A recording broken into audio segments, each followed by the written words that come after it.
وَيَغْفِرُ مَا دُونَ ذَلِكَ لِمَن يَشَاءُ وَمَن يُشْرِكْ بِاللَّهِ فَقَدِ افْتَرَى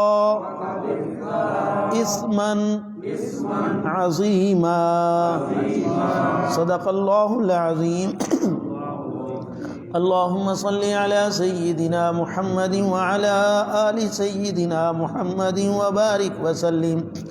یا ایہا الذین، اے وہ لوگو، اوتوا الکتاب، جن کو کتاب دی گئی تھی، آمنو، تم ایمان لے آؤ، بما، اس چیز پر، نزلنا، جو ہم نے اتاری، مصدقا لما معکم، اور وہ تصدیق کرنے والی ہے ان کتابوں کی، معکم، جو تمہارے پاس ہیں، من قبلی، اس سے پہلے، ان نطمس وجوہا، یہ کہ ہم بگاڑ دیں تمہارے چہروں کو، فنردھا علی ادبارہا، پھر ہم پلٹا دیں ان کو تمہاری پشتوں کی طرف، او نلعنہم، یا ہم لعنت کریں ان پر، کما لعنا، جیسا کہ ہم نے لعنت کی اصحاب السبت، ہفتے کے بارے میں زیادتی کرنے والوں پر، وکان امر اللہ مفعولا، اور اللہ کا حکم تو پورا ہو کر ہی رہتا ہے۔ ان اللہ لا یغفر، بے شک اللہ تعالیٰ نہیں بخشتے، ان یشرک بہ، کہ یہ کہ شرک کیا جائے اس کے ساتھ، وَيَغْفِرُ مَا دُونَ ذَلِكَ لِمَن يَشَاءُ، اور وہ بخشتے ہیں اس کے علاوہ جس کو چاہتے ہیں، وَمَن يُشْرِكْ بِاللَّهِ، اور جو شرک کرتا ہے اللہ کے ساتھ، فَقَدِ افْتَرَى اِثْمًا عَظِيمًا، پس تحقیق اس نے بہتان باندھا ہے بڑے گناہ کا۔ پچھلے کل کے درس میں بھی اور اس سے پہلے بھی ہم نے اہل کتاب کی بعض بری اور قبیح خصلتوں کا تذکرہ پڑھا ہے کہ اللہ تعالیٰ نے اہل کتاب کے اندر جو بری عادات تھیں ان کا تذکرہ فرمایا، اور وہ بری عادات کیا تھیں کہ وہ حق و صداقت کے مقابلے میں باطل پرستی کا شیوہ اختیار کرتے تھے، اللہ کی کتاب کی تحریف کے مرتکب ہوتے تھے، کل جیسا کہ ہم نے پڑھا ہے، اور اللہ اور اس کے رسول کی نافرمانی کرتے تھے، اللہ کے نبی کی توہین کرتے تھے، اور نبی بھی وہ جو تمام نبیوں کا سردار، نبی بھی وہ جس پر اللہ تعالیٰ نے نبوت کو ختم فرما دیا کہ اب قیامت تک اس کے بعد کوئی نبی نہیں آ سکتا، اس نبی کی وہ توہین کیا کرتے تھے، اور زبان کو پیچ دے کر، زبان کو دبا کر، زبان کو موڑ کر ذو معنی الفاظ استعمال کرتے تھے کہ ظاہر میں اس کا مطلب کچھ ہوتا تھا اور ان کے باطن میں خبیث مطلب ہوا کرتا تھا، جیسا کہ کل ہم نے پڑھا ہے۔ اور پھر وطعنًا فی الدین، اور دین میں طرح طرح کی نکتہ چینی کرتے تھے، مسلمانوں کو طنز و تشنیع کرتے تھے، جیسا کہ حضرت سلمان فارسی رضی اللہ عنہ، سلمان فارسی یہ وہ صحابی ہیں جن کو اللہ تعالیٰ نے بڑی لمبی عمر عطا کی تھی، 250 سال انہوں نے عمر پائی ہے، 250 سال، لیکن صحابہ کہتے ہیں کہ دیکھنے میں ایسے لگتے تھے جیسے ان کی عمر 60 یا 70 سال ہے، صحت ایسی تھی، کچھ لوگ اپنی صحت کا خیال کرتے ہیں نا، تو اللہ تعالیٰ نے ایسی ان کو صحت عطا فرمائی تھی۔ تو ان سے جو تھے نا یہودی آ کر عجیب سی باتیں کرتے، کہتے تمہارا کیسا نبی ہے کہ وہ تمہیں استنجی کی باتیں سکھاتا ہے کہ پیشاب اس طرح کرنا ہے، پخانا اس طرح کرنا ہے، اس طرح بیت الخلاء میں جانا ہے، اس طرح بیٹھنا ہے، اس طرح نکلنا ہے باہر، ایسا نبی ہے تمہارا، کیسی باتیں کرتا ہے؟ تو حضرت سلمان فارسی رضی اللہ عنہ نے فرمایا ہاں، ہمارا نبی جو ہے نا وہ ہمیں ہر چیز کی تعلیم دیتا ہے، جیسے باپ جو ہوتا ہے نا وہ بیٹے کی تربیت کرتا ہے اور بیٹے کو ایک ایک بات سمجھاتا ہے، تو ہمارا نبی بھی ہمارا روحانی باپ ہے اور ہم اس کی روحانی اولاد ہیں، تو وہ ہمیں ایک ایک طریقہ سمجھاتا ہے، وہ بتاتا ہے کہ تم نے بیت الخلاء میں اس طرح جانا ہے اور اس طرح بیٹھنا ہے، وہ بتاتا ہے ہمیں کہ تم نے ہڈی کے ساتھ استنجا نہیں کرنا، ایسا نہ ہو کہ ہڈی نوکدار اور اس سے تمہاری شرمگاہ زخمی ہو جائے۔ ہمارے نبی نے ہمیں بتایا کہ تم نے گوبر کے ساتھ استنجا نہیں کرنا بلکہ مٹی کا ڈھیلا استعمال کرنا ہے، تو ہمارا نبی تو ہمیں ہر چیز کی تعلیم دیتا ہے، اس طریقے سے وہ تعلیم دیتے تھے دین کے بارے میں۔ تو حضرت سلمان فارسی رضی اللہ عنہ نے کو بڑا خوبصورت جواب دیا، آپ نے فرمایا ہاں ہمارا نبی جو ہے وہ ہمارا مربی ہے، وہ ہمارا معلم ہے، وہ ہماری تربیت کرتا ہے، اور تربیت میں تو انسان کو ایک ایک بات سمجھائی جاتی ہے۔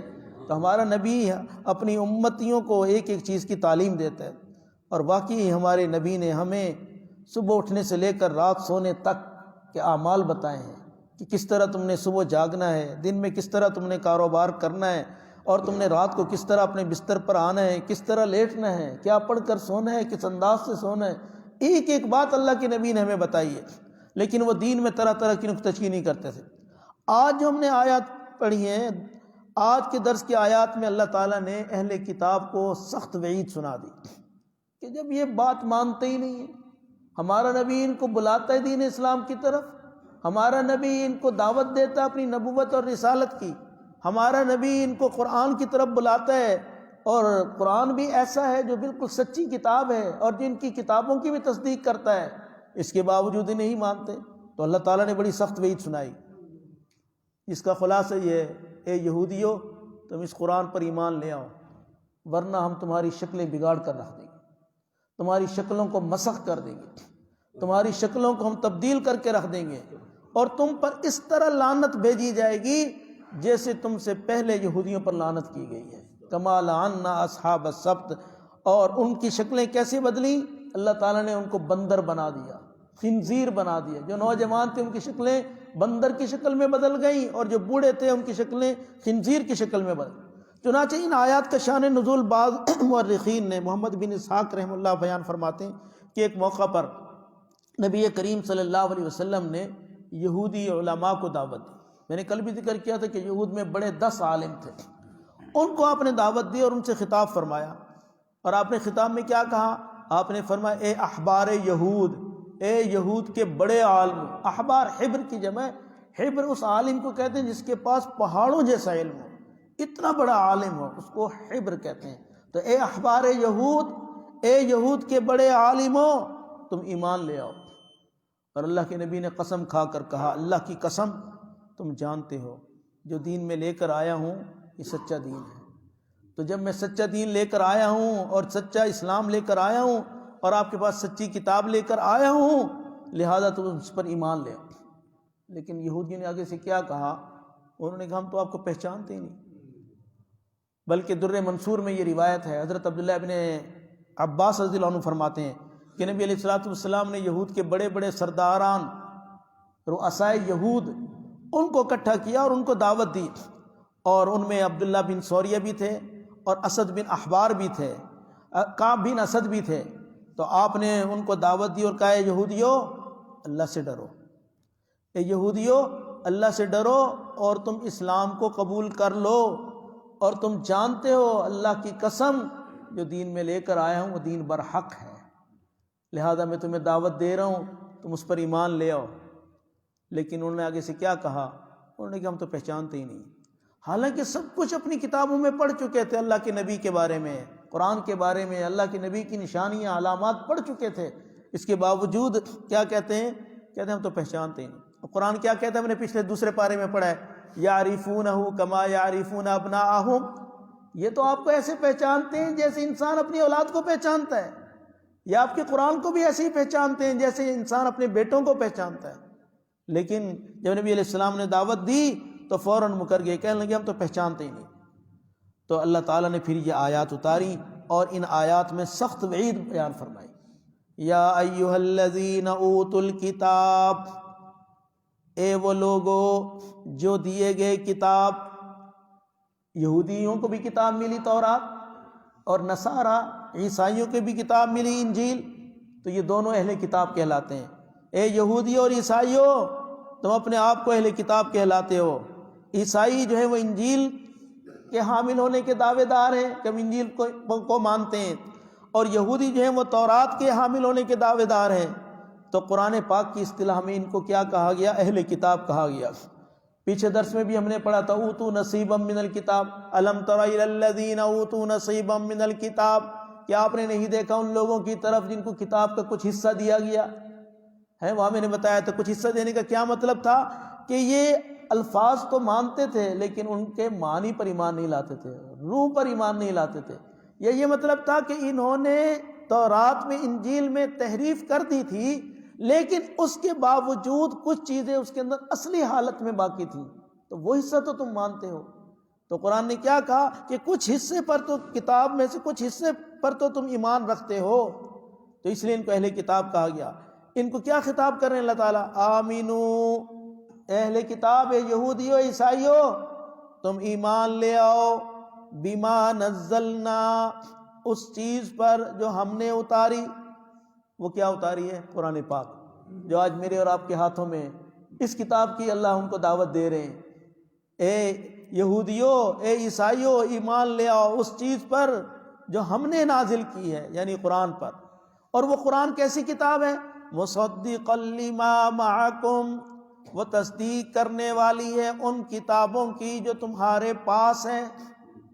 قرآن کیسی برحق اور سچی کتاب ہے، یہ تورات کی بھی تصدیق کر رہا ہے۔ ہمارا قرآن تورات کی تکذیب نہیں کرتا، ہمارا قرآن انجیل کی بھی تصدیق کر رہا ہے، بلکہ ہمارا قرآن زبور کی بھی تصدیق کر رہا ہے۔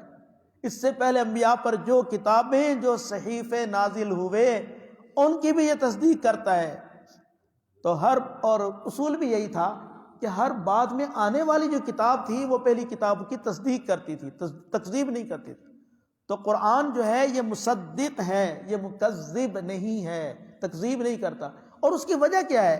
اس کی وجہ یہ ہے کہ اصولی طور پر دین ایک ہی ہے، تمام کتابوں میں ایک ہی اصول تھا، ایک ہی دین تھا۔ کیا؟ کہ اللہ کی توحید کو مان لو۔ ہر کتاب میں یہی بات تھی، آخرت پر ایمان لے آؤ، اور جو نبی تمہارے پاس آ رہا ہے اس نبی کی نبوت پر ایمان لے آؤ۔ قرآن نے بھی بار بار اسی چیز کو بیان کہ پورا قرآن انہی تین عقائد سے بھرا ہوا ہے۔ توحید بیان کرتا ہے قرآن، یہ آخرت کا ذکر کرتا ہے، بار بار ہمیں قیامت کی طرف یاد دلاتا ہے کہ تم نے مرنا ہے، اللہ کی بارگاہ میں پیش ہونا ہے، یوم آخر کا تذکرہ ہے، اور یہ پھر نبی علیہ السلام کی رسالت کا تذکرہ ہے۔ تو ہر کتاب، ہر نبی جو ہے وہ مصدق ہے، مکذب نہیں ہے۔ تو اللہ نے فرمایا تم اس کتاب پر ایمان لے آؤ جو تم سے پہلے کتابیں نازل ہوئی ان کی یہ تصدیق کرنے والی کتاب ہے۔ اور جو میرا نبی تمہارے پاس آیا ہے، یہ میرا نبی بھی سابقہ انبیاء کی تصدیق کرتا ہے، کسی نبی کی تکذیب نہیں کرتا۔ یہی وجہ آج نبی علیہ السلام کی امت کسی نبی کا انکار نہیں کرتی۔ انکار کرنا تو دور کی بات ہے، نبی علیہ السلام کی وہ جو امتی ہیں وہ کسی نبی کی شان میں کوئی گستاخی کا کلمہ بھی کہنا پسند نہیں کرتے۔ وہ جانتے ہیں اگر ہم نے کسی کی نبی کی بھی توہین کر دی تو ہم دائرہ اسلام سے نکل جائیں گے، ہم کافر ہو جائیں گے۔ تو اللہ کے نبی کیسے پچھلے نبی کی تکذیب کر سکتے ہیں؟ تو نہ اللہ کی کتاب تکذیب کرتی ہے، نہ اللہ کا نبی تکذیب کرتا ہے۔ ہمارے نبی نے بھی تمام انبیاء کے برحق ہونے کی تصدیق کی، اور ہمارے قرآن نے بھی پچھلی تمام کتابوں کے برحق ہونے کی تصدیق کی۔ یا اہل الکتاب قد جاءکم رسولنا، ایک جگہ اللہ تعالیٰ فرماتے ہیں اے اہل کتاب، تحقیق آیا ہے تمہارے پاس ہمارا رسول، وہ کیا کرتا ہے؟ یبین لکم کثیرا مما کنتم تخفون من الکتاب، وہ بیان کرتا ہے تمہارے سامنے اکثر وہ چیزیں جو تم چھپاتے ہو۔ کیونکہ ان کی عادت تھی نا تحریف کرنے کی، کل کے درس میں سارا گزرا ہے کہ یہ آیات کی آیات ہی بدل دیتے تھے، اپنے مطلب کی چیزیں رکھتے تھے اور باقی مٹا دیا کرتے تھے۔ تو اللہ فرماتے ہیں ہمارا نبی جو تم چھپاتے ہو اس کو بھی بیان کرتا ہے، وَيَعْفُوَ عَنْ كَثِيرٍ، اور بعض چیزوں سے وہ درگزر کر جاتا ہے۔ تو بعض ایسی تمہاری خصلتیں ہیں جنہیں ظاہر نہیں کیا گیا۔ تو جب ہمارا نبی تمہاری ہر کتاب کی تصدیق کر رہا ہے، ہمارا قرآن تمہاری ہر کتاب کی تصدیق کر رہا ہے، اے اہل کتاب تم ایمان لے آؤ۔ یا ایھا الذین اوتوا الکتاب آمنوا، اے وہ لوگو جو دیے گئے کتاب تم ایمان لے آؤ، بما نزلنا، اس کتاب پر جو ہم نے نازل کی، مصدقا لما معکم، اور وہ تصدیق کرنے والی ہے ان کتابوں کی جو تمہارے پاس ہے۔ اگر نہیں لاؤ گے تو پھر کیا ہوگا؟ من قبل ان نطمس وجوہا، اس سے پہلے تم ایمان لے آؤ کہ تمہارے چہرے مٹا دیے جائیں، اس سے پہلے تم ایمان لے آؤ کہ تمہارے چہرے مسخ کر دیے جائیں، تمہارے چہرے بگاڑ دیے جائیں۔ فَنَرُدَّهَا عَلَىٰ أَدْبَارِهَا، بس ہم پلٹا دیں ان کو پشت کی جانب۔ چہرہ آج سامنے ہے نا، تو اللہ فرما رہے اس چہرے کو ہم ایسے بنا دیں گے جیسے تمہاری گدی ہے، جیسے پیچھے گردن کی گدی بالکل صاف ہے نا، ایسے یہ تمہارے چہرے سے تمہاری آنکھیں، ناک اور یہ ہونٹ یہ مٹا دیں گے، اس کو ملیمیٹ کر دیں گے اور یہ تمہارا چہرہ پیچھے کی طرف چلا جائے گا، اس طرح تمہاری شکلوں کو ہم مسخ کر دیں گے۔ تو ایسا وقت آنے سے پہلے پہلے تم ایمان لے آؤ، کہیں ایسا نہ ہو کہ اللہ کا غضب جوش میں آ جائے اور پھر تمہاری دنیا میں شکلیں مسخ کر دی جائیں۔ اور قرآن نے بتاتا ہے ہمیں کہ پچھلی قوموں کی شکلیں مسخ کی گئیں۔ وَجَعَلَ مِنْهُمُ الْقِرَدَةَ وَالْخَنَازِيرَ، اللہ فرماتے ہیں ہم نے بعض لوگوں کو خنزیر بنا دیا اور بعضوں کی شکلیں بندر کی طرح بنا دی۔ اور پیچھے ہم نے پہلے پارے میں پڑھا ہے کونوا قردۃ خاسئین، ہم نے ان کو کیا کہا؟ ہم نے کہا تم ہو جاؤ بندر ذلیل، اور ہو گئے، سب کی شکلیں مسخ ہو گئی۔ اور حضور صلی اللہ علیہ وسلم نے فرمایا آخری زمانہ ایسا آئے گا قرب قیامت میں کہ بعض لوگوں کی شکلیں مسخ کر دی جائیں گی، بعض لوگوں کی شکلیں مسخ کر دی جائیں گی۔ اس کے مفسرین نے دو مطلب بیان کیے ہیں۔ ایک مطلب تو یہ بیان کیا ہے کہ ظاہر میں تو انسانی شکلیں ہوں گی لیکن باطن کے اندر وہ جانوری ہوں گے۔ جن لوگوں کے قلوب میں یا جن لوگوں کے ذہنوں میں گمراہی کی چھاپ لگ چکی ہوگی، اللہ باطن میں ایسے لوگوں کی شکلیں جانوروں جیسی بنا دیتے ہیں۔ یعنی جب انسان کے اندر سے انسانیت نکل جاتی ہے نا، درندگی آ جاتی ہے، حیوانیت غالب ہو جاتی ہے، تو پھر یہ انسان انسانی شکل میں ظاہر میں تو نظر آتا ہے لیکن عالم امثال میں اللہ اس کی شکلیں جانوروں جیسی بنا دیتا ہے۔ اور علماء نے لکھا ہے کہ یہ جتنی بھی برے اخلاق ہیں، گندی صفات ہیں، یہ انسانوں والی نہیں ہیں، یہ جانوروں کی صفات ہیں۔ مثال کے طور پر گدھے کے بارے میں لکھا ہے کہ گدھا جو ہے نا، اس کی عادت ہے کہ یہ ناپاک رہتا ہے، یہ کبھی پاک نہیں رہتا، گدھا ہمیشہ ناپاک رہتا ہے۔ تو علماء نے فرمایا کہ جو انسان ناپاک رہنے کو پسند کرتا ہے، جسم بھی ناپاک، کپڑے بھی ناپاک، فرمایا وہ ظاہر میں انسان نظر آتا ہے، عالم امثال میں اس کی شکل گدھے جیسی بنا دی جاتی ہے۔ اسی طرح جو لوگ بے غیرت بن جاتے ہیں کہ دیکھتے ہیں کہ میری ماں کے ساتھ، میری بہن کے ساتھ، میری بیٹی کے ساتھ، میری بیوی کے ساتھ غیر آدمی کا واسطہ ہے، اس کا ساتھ کا تعلق ہے، اور یہ پھر بھی خاموش رہتا ہے، اس کو شریعت نے کیا کہا؟ یہ دیوس ہے، یہ بے غیرت ہے۔ تو علماء نے لکھا یہ بے غیرتی پن جو ہے یہ انسانوں کی صفت نہیں ہے، یہ جانوروں میں سے جو سب سے بدترین جانور ہے جس کو ہم خنزیر، سور کہتے ہیں، یہ اس کی صفت ہے۔ آج دیکھ لیں جو لوگ خنزیر کا گوشت کھاتے ہیں، خنزیر کھاتے ہیں، ان کے اندر یہ صفت غالب ہے۔ ان کے ہاں ماں اور بیوی میں کوئی فرق نہیں، بیٹی اور بیوی میں کوئی فرق نہیں، بہن اور بیوی میں کوئی فرق نہیں، وہ جس سے چاہتے ہیں خواہش پوری کر لیتے ہیں، کیونکہ وہ دیوس بن چکے ہیں اس خنزیر کا گوشت کھانے کی وجہ سے۔ تو یہ خنزیر کی صفت ہے، یہ بے غیرت جانور ہے۔ خنزیر کو کوئی پرواہ نہیں ہوتی، اس کی مادہ پر کوئی جانور کود پڑے اس کو قطعاً کوئی پرواہ نہیں ہوتی۔ تو فرمایا کہ جس انسان کے اندر یہ بے غیرتی آ جاتی ہے تو وہ ظاہر میں انسان نظر آتا ہے، عالم امثال میں باطن میں اس کی شکل خنزیر جیسی ہوتی ہے۔ اسی طرح حریص ہو جانا، لالچی ہو جانا، یہ انسانوں کی صفت نہیں ہے، یہ کتے کی صفت ہے۔ کتا بڑا حریص ہے، یہ کتا اتنا لالچی ہے، یہ اپنے مردار کتا پڑا ہونا اس کا بھی گوشت کھا جائے گا، یہ اس کی بھی ہڈیاں چبا جائے گا، اتنا یہ لالچی جانور ہے۔ تو فرمایا یہ حریص ہونا یہ انسانوں کی صفت نہیں ہے، یہ جانوروں میں سے جو ذلیل جانور ہے، ناپاک ترین جانور ہے کتا، اس کی صفت ہے۔ تو میں عرض یہ کر رہا ہوں یہ جتنی بھی بری عادات ہیں، برے اخلاق ہیں، یہ انسانوں کے نہیں، یہ جانوروں کے ہیں۔ تو بعض اوقات انسان ان صفات کو جب اپناتا ہے، وہ میری اور آپ کی نظر میں تو انسان نظر آتا ہے لیکن عالم امثال میں اس کی شکل جانوروں جیسی بن جاتی ہے۔ میرے پیر و مرشد حضرت خواجہ پیر غلام حبیب نقشبندی رحمۃ اللہ علیہ وہ خود سنایا کرتے تھے یہ واقعہ۔ وہ فرماتے ہیں انہوں نے حضرت امام الاولیاء مولانا احمد علی لاہوری رحمۃ اللہ علیہ سے تفسیر پڑھی اور ان کے ساتھ ان کا کافی رابطہ بھی تھا۔ تو حضرت فرماتے ہیں کہ مجھے حضرت لاہوری رحمۃ اللہ علیہ نے یہ واقعہ خود سنایا، بڑا عجیب واقعہ ہے۔ امام الاولیاء حضرت مولانا احمد علی لاہوری رحمۃ اللہ علیہ کو اللہ تعالیٰ نے بڑا کشف عطا فرمایا تھا، کیونکہ آپ کے اندر تقویٰ بہت تھا۔ جب انسان کے اندر تقویٰ غالب آ جاتا ہے تو پھر اللہ تعالیٰ اپنے بندوں کو بعض چیزیں ظاہر کر دیتے ہیں۔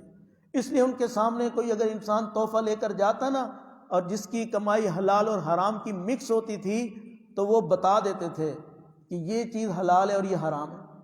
چنانچہ مولانا امین صفدر اکاڑوی رحمۃ اللہ علیہ فرماتے ہیں کہ میں سکول ٹیچر تھا تو مجھے کچھ لوگوں نے آ کر کہا میں پیروں کو نہیں مانتا تھا، اولیاء کو نہیں مانتا تھا، تو مجھے ایک آدمی نے کہا، تو لاہوری کا مرید تھا، مجھے کہنے لگا آ کر کہ لاہور میں ایک ایسے بزرگ ہیں، ان کے سامنے کوئی حلال حرام چیز مکس کر کے لے جائے تو وہ جدا کر دیتے ہیں، اگر حلال اور حرام جانور کے گوشت کا قیمہ بنا دیا جائے تو اس کی بوٹی بوٹی بھی الگ کر کے بتا دیتے ہیں۔ کہتے ہیں مجھے بڑی حیرانی ہوئی، یہ کیسی اپنی پیر صاحب کی تعریف کرتا ہے۔ کہتے ہیں ایک دفعہ میں نے سوچا میں بھی جا کر دیکھتا ہوں کہ پیر صاحب کو ملتا ہوں۔ کہتے ہیں میں نے ایک ریڑھی سے جو ہے نا پھل لیے، کچھ سیب لیے حلال پیسوں کے اور کچھ حرام پیسوں کے، مکس کر دیے ان کو، اور میں حضرت لاہوری کے پاس کپڑے کی تھیلی میں ڈال کر لے گیا، اور جا کر جب حضرت لاہوری سے ملاقات کی تو میں نے کہا تھا آپ کے لیے ہدیہ لے کر آیا ہوں۔ تو جب میں نے حضرت کو دیا تو حضرت نے وہ تھیلی سے نکالے سیب، جو حلال تھے ان کو الگ کر دیا اور جو حرام تھے ان کو الگ کر دیا۔ اللہ تعالیٰ نے ایسے ان کو کشف عطا فرمایا تھا۔ تو حضرت لاہوری رحمۃ اللہ علیہ کو واقعہ سناتے تھے کہ حضرت لاہوری رحمۃ اللہ علیہ فرماتے ہیں کہ میں ایک دفعہ انارکلی بازار میں جا رہا تھا تو مجھے ایک مجذوب ملے، اللہ والے ملے، تو انہوں نے مجھے سلام کیا، میرا حال پوچھا، میں نے ان کا حال پوچھا، تو انہوں نے مجھے کہا احمد علی انسان کہاں بستے ہیں؟ احمد علی انسان کہاں بستے ہیں؟ تو لاہوری فرماتے ہیں انارکلی کے بازار میں تو رش ہوتا ہے، وہ سارا انسانوں سے بھرا ہوتا ہے، آج بھی آپ دیکھ لیں انارکلی بازار میں کہیں بھی چلے جائیں رش ہی رش ہوتا ہے۔ تو میں نے اس مجذوب سے کہا، میں نے کہا یہ سارے انسان ہی تو ہیں۔ کہتے ہیں جب میں نے ان سے یہ کہا نا کہ یہ سارے انسان ہی تو ہیں، تو وہ مجذوب بھی بڑے اللہ والے تھے، انہوں نے ایسے ہاتھوں کو گھمایا اور کہا اے احمد علی کیا یہ انسان ہے؟ احمد علی کیا یہ انسان ہے؟ فرماتے ہیں جو میں نے نظر اٹھائی دیکھا تو مجھے پورا بازار خنزیر، کتوں، بلوں اور گدھوں سے بھرا ہوا نظر آیا، کوئی انسان انسانی شکل میں نظر ہی نہیں آ رہا تھا۔ وہ کیا تھا کہ اللہ تعالیٰ اس اللہ والے کو دکھا رہے تھے کہ ان کے اندر انسانوں والی صفات نہیں ہے، انہوں نے سب نے جانوروں والی صفات اپنائی ہوئی ہیں، اس لیے ہمارے نظر میں یہ جانوری ہیں۔ تو عالم امثال میں اللہ تعالیٰ اس طرح انسان کی شکلیں بدل دیتے۔ ہمارے استاد شیخ الحدیث حضرت مولانا مفتی عبدالقادر صاحب رحمۃ اللہ علیہ، آپ میں سے بات رہا، ان کی زیارت بھی کی، میرے پاس فیصل آباد میں آتے تھے، انہوں نے بھی یہ واقعہ سنایا کہ ہندوستان میں ایک بڑے عالم تھے شاہ عبدالعزیز محدث دہلوی رحمۃ اللہ علیہ، ان کو استاذ الہند کہا جاتا ہے، ہندوستان کے جتنے بھی بڑے علماء ہیں یہ سب ان کے شاگرد ہیں۔ یہ دہلی کی جامع مسجد میں جمعے کے لیے جاتے تھے، تو آخری عمر میں جمعے کے دن گھر سے نکلتے تھے اور دہلی کی جامع مسجد میں جا کر نماز جمعہ ادا کرتے تھے۔ جب گھر سے باہر قدم رکھتے تھے تو اپنے چہرے پر کپڑا ڈال لیتے تھے، اس طرح چہرے کو چھپا لیتے اور بس اپنا راستہ جو ہے نا نیچے سے دیکھ کر چلتے جاتے۔ لوگوں نے دیکھا کہ ہم پورا ہفتہ انتظار کرتے ہیں، حضرت ہماری گلی سے بازار سے گزریں گے، راستے سے گزریں گے، حضرت کی زیارت کریں گے، اللہ والوں کا چہرہ دیکھنا بھی عبادت ہے۔ تو حضرت گھر سے باہر قدم رکھتے ہی اپنے چہرے پر یہ امامے کا شملہ ہے اس کو ڈال لیتے ہیں اور چہرہ ظاہر نہیں ہونے دیتے، اور کنارے سے آنکھ کے کنارے سے راستہ دیکھ کے وہ چلے جاتے ہیں، اور جب جامع مسجد میں قدم رکھ دیتے ہیں داخل ہو جاتے ہیں پھر چہرہ کھول لیتے ہیں۔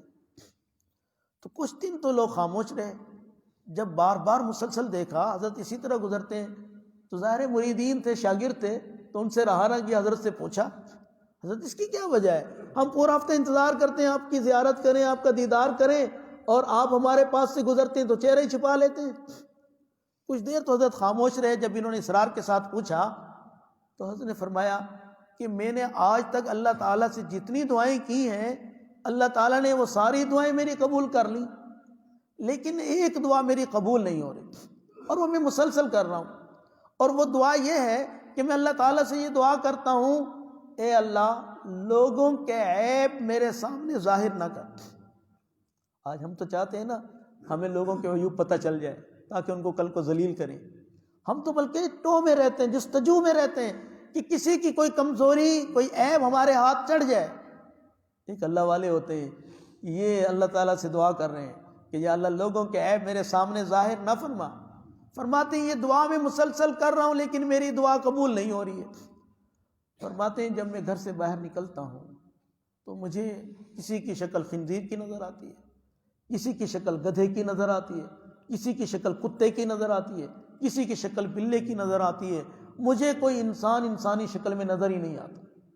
تو اس لیے میں کیا کرتا ہوں، لوگوں کے عیب سے بچنے کے لیے کہ ان کے عیوب میرے سامنے ظاہر نہ ہو، تو میں اپنی آنکھوں پر کپڑا ڈال لیتا ہوں، بس نیچے راستہ دیکھ کے وہ گزر جاتا ہوں، تاکہ کسی انسان پر میری نہ نظر پڑے گی نہ اس کی اصل شکل میرے سامنے ہے۔